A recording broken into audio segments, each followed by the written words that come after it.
the project. Now, while the country's been wrapped up in World Cup fever, our Aussie Paralympic soccer team, the Pararoos, has had all of their funding cut under the controversial winning edge policy. Jules Schiller caught up with the team. For a little-known team, the Pararoos have come a long way. When I was about 14, I got a call from the then national coach, and he said, we're going to start up a cerebral palsy team to play in the games, and that was it. I just played football from then on. And their camaraderie has given them the edge and confidence to succeed in a bunch of international tournaments, including the Sydney Paralympics and a World Cup, where they finished in the top 10 for both. And representing Australia? Oh, it's the chance I've ever had. What's it like? It goes without saying, to stand up and to look at your flag and to play against some of the most amazing nations in the world, it's incredible. After their 15th year competing, they now rank 12th in the world. That's 50 spots higher than the Socceroos. Yes! The winning edge strategy is a government game plan to fund sports which have a higher chance of winning a medal at the Olympics or Paralympics. According to the Australian Sports Commission, the Pararoos don't cut it, and they've slashed 100% of their funding.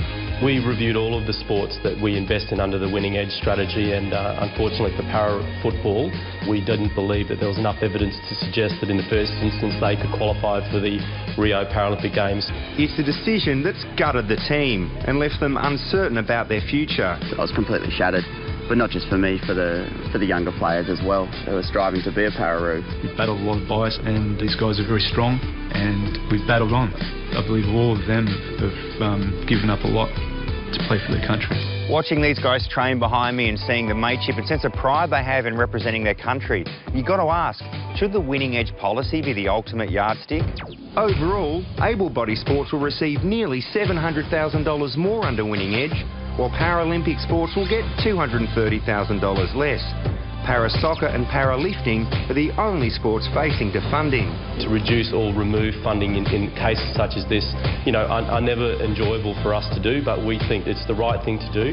It doesn't close the door on investment moving forward. But despite no money, it's the Pararoos' bond and fighting spirit that coach reckons will keep them in the game. I'm confident that we'll come through this, and the Pararoos, they'll still be around, don't you worry.